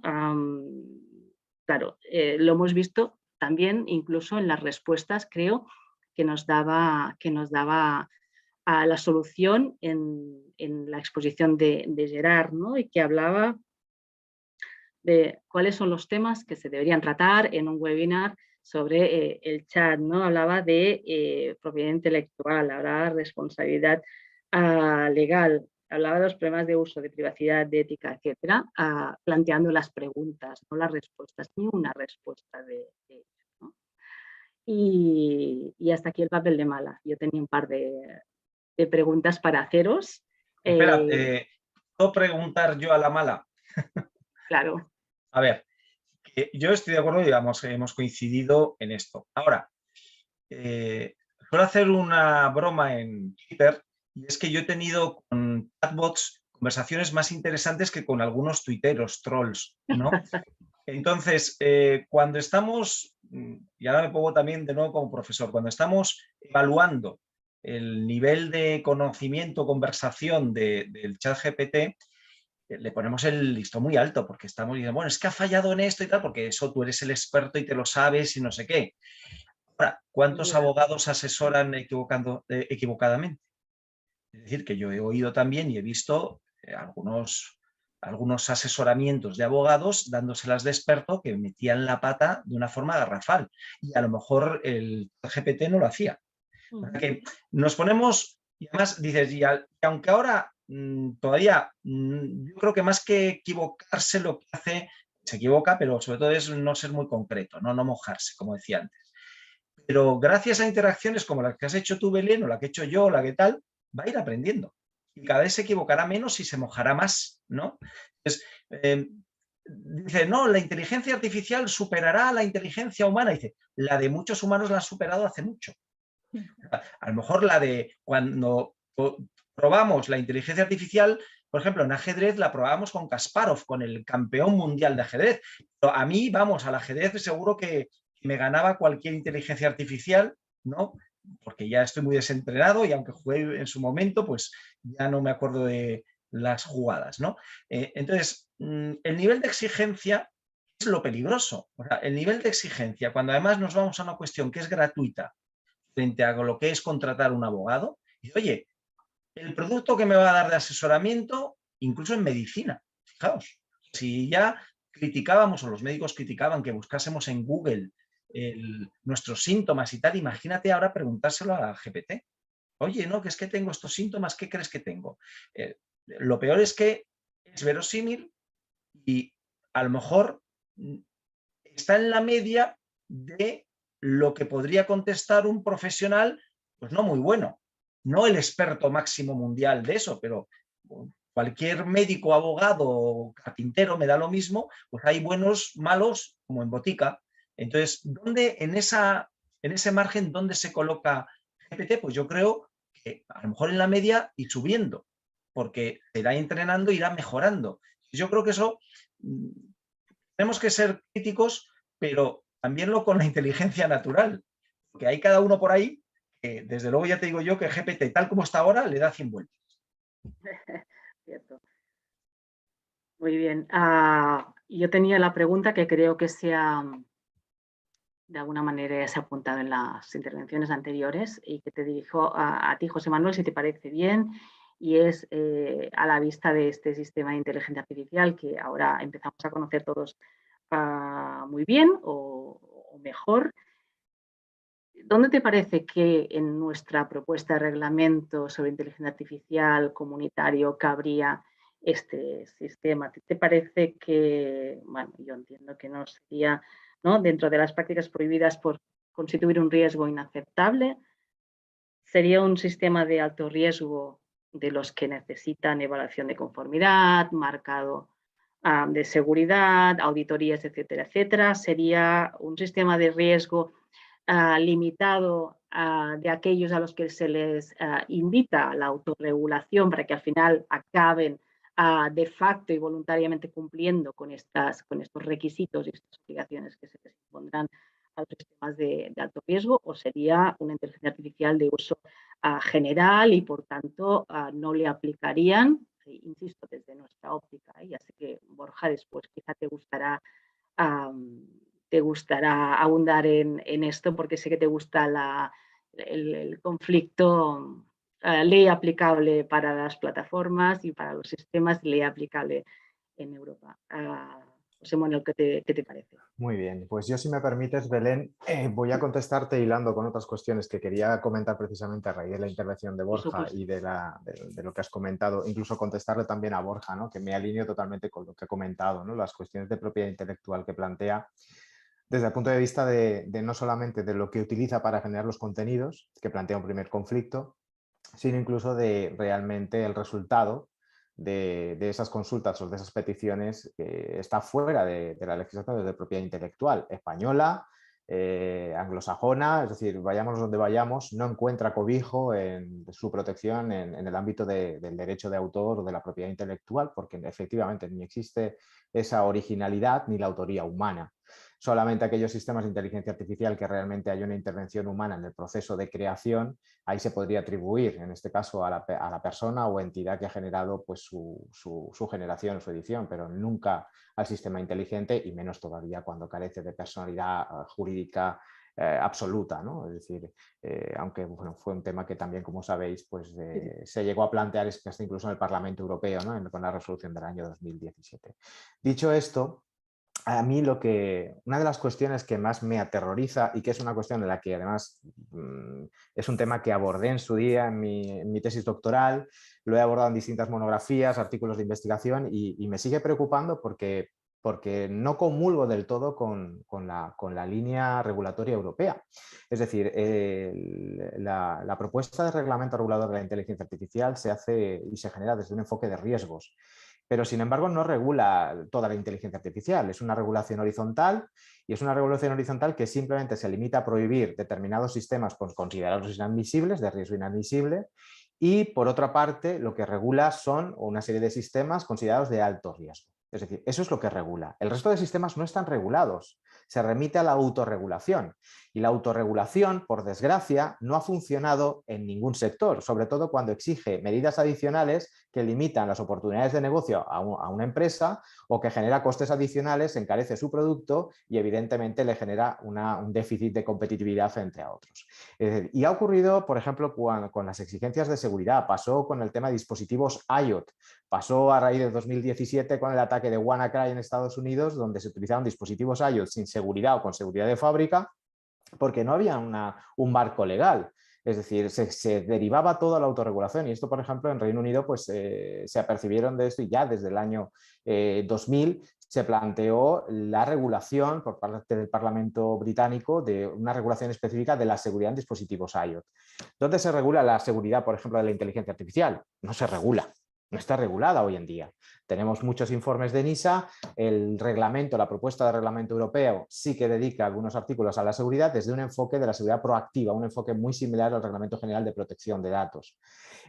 Será realmente ese instrumento jurídico el que regulará la seguridad, pero remitir a la autorregulación no ha funcionado en seguridad y no ha funcionado en otras materias, con lo cual me parece un riesgo el pretender pensar que esos sistemas de uso generalizado, o que con el borrador inicial se clasificaban como de riesgo medio o riesgo limitado o riesgo bajo, pensar que se va a incorporar por autorregulación corporativa o autorregulación sectorial, pues principios éticos como la seguridad, la fiabilidad, la robustez, la privacidad, la protección de los derechos fundamentales, es decir, pues es quizás pensar demasiado, ¿no? Es decir, no está ocurriendo y no tenemos que ir muy lejos, no hablemos de inteligencia artificial, hablemos de redes sociales. Es decir, ¿cuáles son los principios éticos que aplican las redes sociales? ¿Por qué las redes sociales y los gigantes tecnológicos facturan lo que facturan? Seamos realistas. Es decir, ¿qué principios éticos cumplen? Y salgámonos ahora de lo ético, de lo voluntario, vayámonos a lo obligatorio. ¿Qué marcos jurídicos cumplen? ¿Están cumpliendo realmente los distintos marcos jurídicos a los que están sujetos? Esa es la realidad. Entonces, ahora nos enfrentamos con otra realidad infinitamente mucho más compleja, que es la inteligencia artificial, pero operando y discurriendo absolutamente en todo. En aplicaciones, dispositivos móviles, plataformas, redes sociales. Y esto nos debe de servir, el análisis que estamos haciendo conjunto por parte de todos nosotros hoy sobre esto, nos debe hacer un poco reflexionar si vamos en la línea correcta. Países como Israel o Reino Unido empiezan ahora a crear las bases de su libro blanco de lo que será su regulación de la inteligencia artificial, y apuestan por un sistema muy diferente al que se ha planteado en Europa. plantean un sistema que todavía se sustenta más en la autorregulación y en un control descentralizado. Es decir, todavía van más allá. Entonces, pensemos si un sistema como este, que en mi opinión sería un sistema de inicio, de uso generalizado y de riesgo, llamémoslo desde el punto de vista de riesgos, de riesgo medio, limitado o bajo, es decir, estaríamos hablando de que no tendría una sujeción a ninguna norma ética. La resolución del Parlamento Europeo de 20 de octubre de 2020, las dos resoluciones, acompañaron esas dos resoluciones, una en materia ética de la inteligencia artificial y otra en materia de responsabilidad civil de la inteligencia artificial, incorporaron dos propuestas de reglamento, en particular la de ética, donde se exigían una serie de principios éticos básicos a cualquier sistema inteligente, cualquiera, sea de alto riesgo o no. Sin embargo, la propuesta actual que se está debatiendo en Europa de 21 de abril de 2021 se aparta de todo esto y solamente convierte en exigencia legal una serie de principios éticos, pero para los sistemas de alto riesgo. ¿Y qué pasa con el resto? Por ejemplo, como el que estamos analizando hoy. Es decir, no hay ninguna exigencia de seguridad, fiabilidad, respeto a la dignidad, la autonomía, los derechos fundamentales, la libertad de información, la libertad de expresión. Es decir, no está. Si hemos elaborado un reglamento desde un enfoque de riesgos, ¿por qué no incluir ya, no evidentemente una regulación completa de todos esos sistemas, pero sí al menos la conversión de algunas de esas normas o principios éticos en normas y obligaciones jurídicas para ese tipo de sistemas? Por lo menos una capa básica que cualquier usuario de nivel alto, de nivel medio, de nivel bajo, espera de ese sistema. Es decir, las preguntas que yo he hecho al sistema en todo tipo de cosas, jurídicas y no jurídicas, médicas, psicológicas, es decir, en algunos aspectos, en el ámbito, por ejemplo, psicológico que os he comentado, me ha generado cierta tranquilidad porque he percibido, y de hecho me encantaría tener el tiempo, ¿no?, de mostrar esas preguntas totalmente intencionadas, además consultadas y conjuntamente elaboradas con psicólogos. Es decir, el resultado me ha tranquilizado en cierta medida porque he visto que una orientación a lo que he dicho, es decir, a la diversidad, no a la generalidad. Y eso es muy positivo, porque puede estar interactuando con el sistema personas de distinta condición, conocimiento, capacidad, de todo tipo, y desde luego que pueden estar afectadas por determinadas patologías, un TEA, un Asperger, demencia, cualquier tipo de enfermedad mental. Es decir, tenemos que valorar el contexto. Entonces eso me ha resultado muy positivo. Y en todas esas respuestas, como en otras preguntas que he lanzado, sí que nos habla el sistema de todo un código ético, de unos principios de transparencia y responsabilidad, pero ¿quién ha encastrado y quién ha establecido la exigencia y cumplimiento de esos principios? ¿Quién los controla? Su fabricante, que puede decidir en cada momento qué aplica o qué no aplica. Quizás la reflexión es si deberíamos realmente exigir unos mínimos para que un fabricante en un determinado momento se piense o no lo que tiene o no tiene que cumplir. No, digámoselo. Digámoselo, y sobre todo aprovechemos la oportunidad de esta regulación. Es una oportunidad de regular de manera proactiva la inteligencia artificial y no reactiva.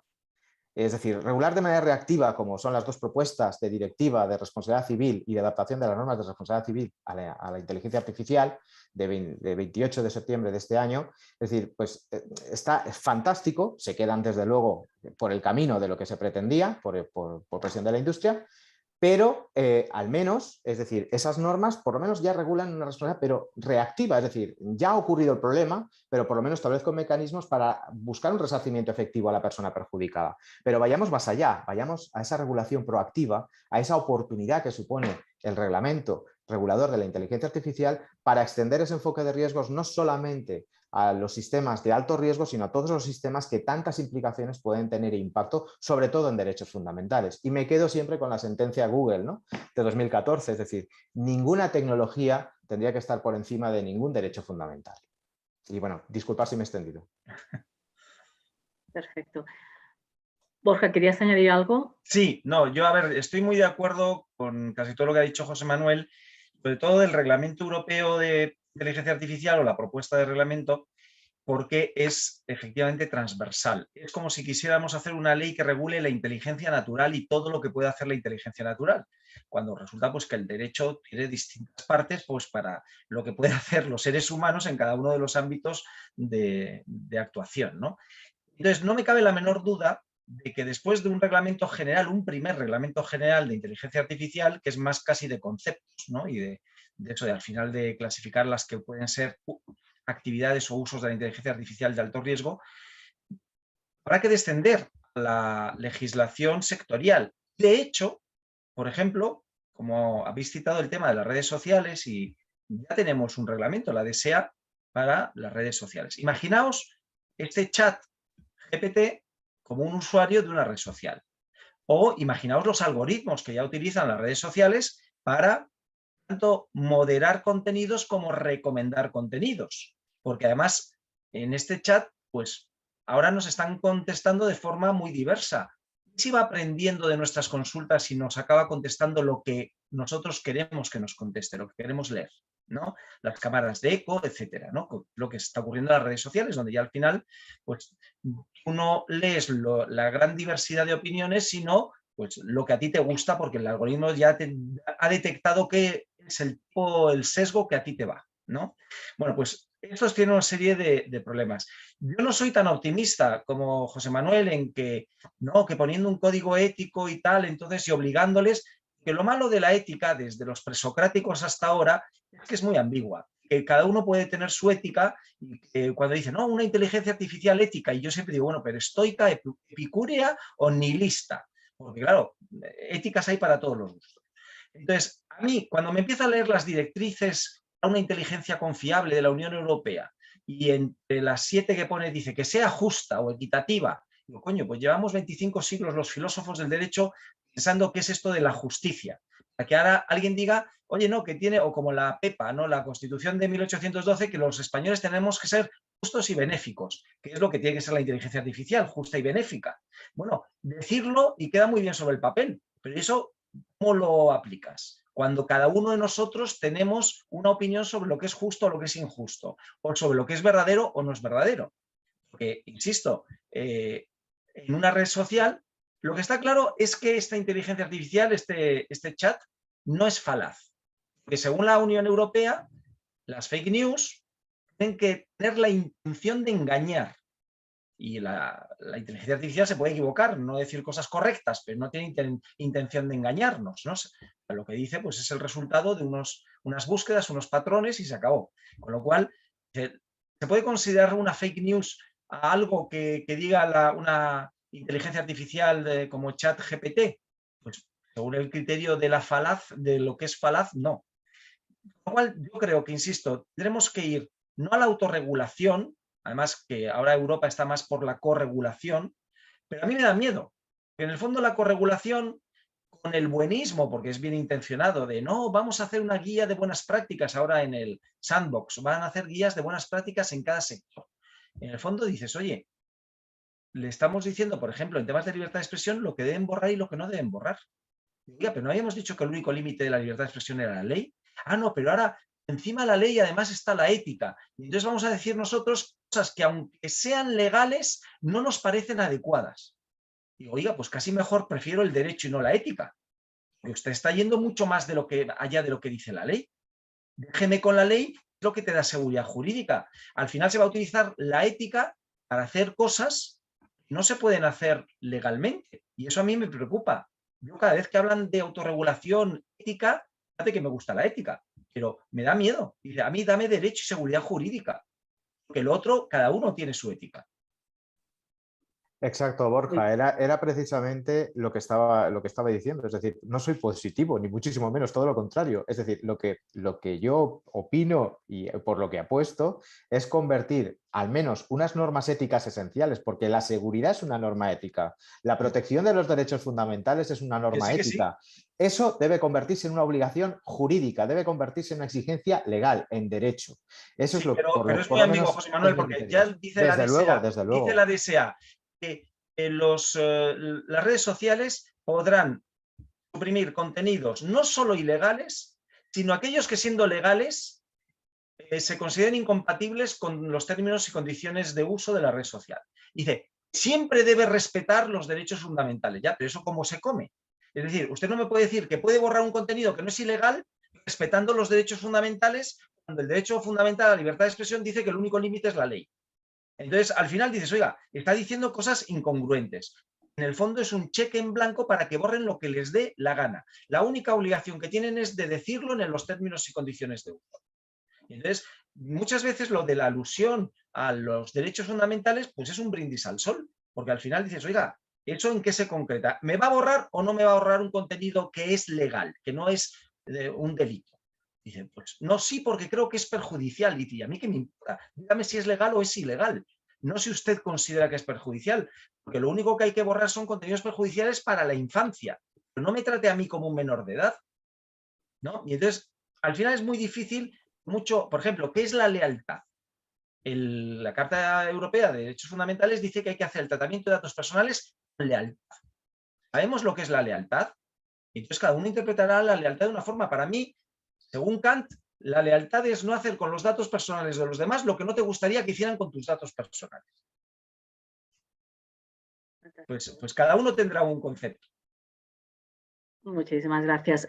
Yo simplemente apuntar algún aspecto a lo que comentaba José Manuel, la crítica que hacías a José Manuel sobre cómo te gustaría que fuera el futuro reglamento de inteligencia artificial o que hubiera sido, ¿no? Yo tuve la ocasión de conversar con Paul Nemitz, sabéis que es el ponente principal de este reglamento en la Comisión Europea, y a él se le hacían en la mesa redonda donde participé con él un poco las mismas preguntas o las mismas críticas, ¿no? De por qué este enfoque, de por qué un enfoque pues, tiene al final tantas deficiencias o tantos cabos sin atar. Y él decía, bueno, muy políticamente correcto, que esto es lo que se puede hacer en estos momentos, que esto es lo que ha funcionado con el enfoque del reglamento, que esperan sobre todo que se convierta en el gold standard internacional, como lo está haciendo afortunadamente el Reglamento General de Protección de Datos, y que como primera experiencia, ojo, en relación a lo que decías tú, Borja, que después esperas o que crees que va a haber regulación sectorial y por tanto vertical, él decía que no, que en absoluto, que todas las peticiones que habían hecho las diferentes industrias y lobbies presentes allí dando la zurra sobre la propuesta de reglamento era justamente que se quería un enfoque vertical o sectorial, y la Comisión se resistía porque entendían que es la oportunidad que ellos buscan para rebajar las exigencias, ¿no? Y que en absoluto iban a coger un enfoque sectorial ni ahora ni más adelante, por lo que parecía, porque lo que querían justamente era un enfoque transversal y que aplicara a todos los sistemas. Yo tengo opiniones, bueno, encontradas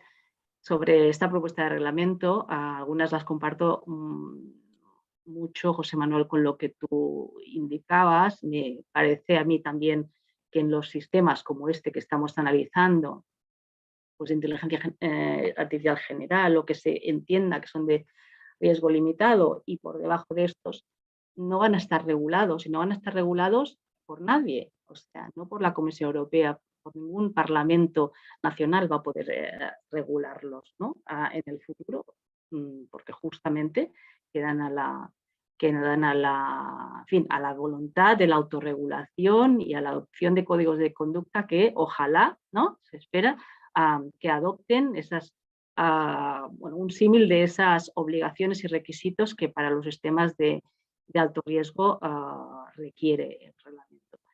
Ya lo veremos, ¿no? Pero en principio esos sistemas no van a requerir más regulación o más seguridad jurídica, y no se les va a poder dar por parte de los parlamentos nacionales.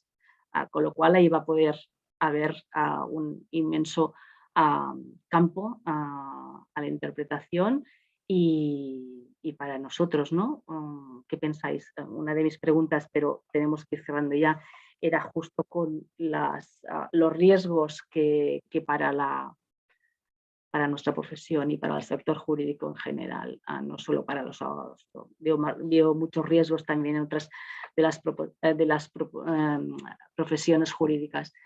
Aparte de los riesgos, veis oportunidades, y quería preguntaros brevemente por cuáles veríais, y haciendo un chiste con lo anterior, pues decía, bueno, ahí tenemos una nueva oportunidad de interpretar esos sistemas que no van a quedar regulados y quizá de colaborar con nuestros clientes a hacer códigos de conducta, de adopción voluntaria, etcétera, aunque su cumplimiento pueda quedar un poco en brindis al sol, como también apuntabais.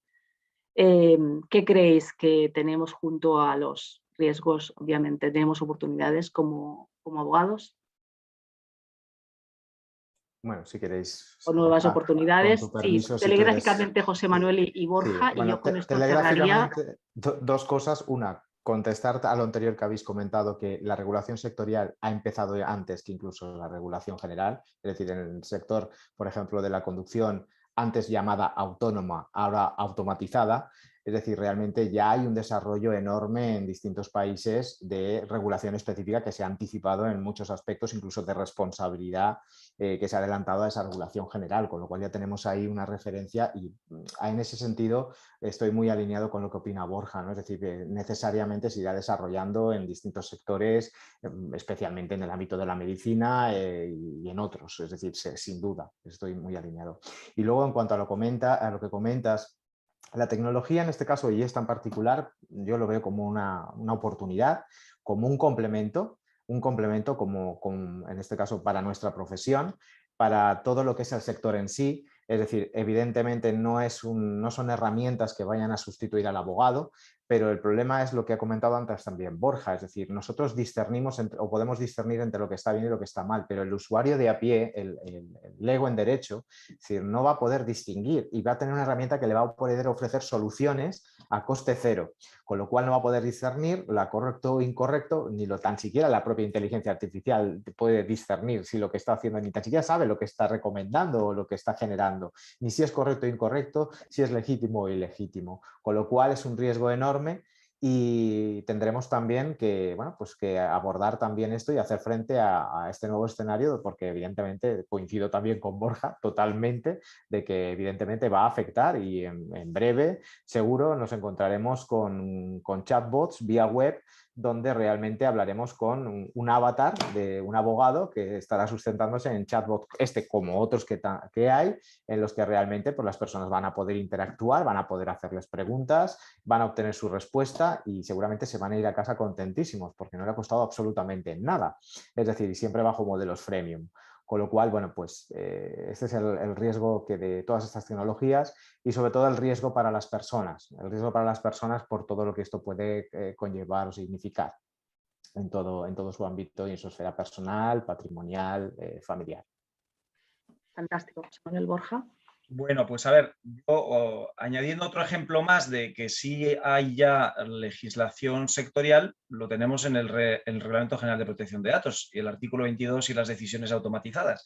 O sea que en cada una de las leyes, e insisto, y en la DSA, pues una parte importante de la DSA es la supervisión de los algoritmos, tanto de moderación como de recomendación, con lo cual ya hay una regulación de los algoritmos y de la inteligencia artificial. O sea que yo creo que sí va a haber cosas que no serán leyes específicas sobre inteligencia artificial, sino se van a ir incrustando en la normativa sustantiva. En cuanto a las oportunidades, aparte de los riesgos, hay un verso de Manuel Serrat que a mí me gusta mucho, que dice: nunca es triste la verdad, lo que no tiene remedio. Y quiere decir que lo que ya está inventado no se puede desinventar. Lo único que no podemos hacer es ignorarlo. O sea, yo creo que nos equivocaríamos gravemente como aquellos diciendo, no, esto no tiene que ver conmigo, sí tiene que ver con nosotros. Entonces, aparte de los riesgos, que siempre viene bien hablar de los riesgos, oportunidades. Yo, por ejemplo, también digo en broma, pero no es broma, yo aspiro a ser profesor de inteligencias artificiales. Entre otras cosas porque así mis alumnos que están todo el rato viéndose el móvil, pues la inteligencia artificial no estará consultando el WhatsApp todo cada 5 minutos como hacen mis alumnos, ¿no?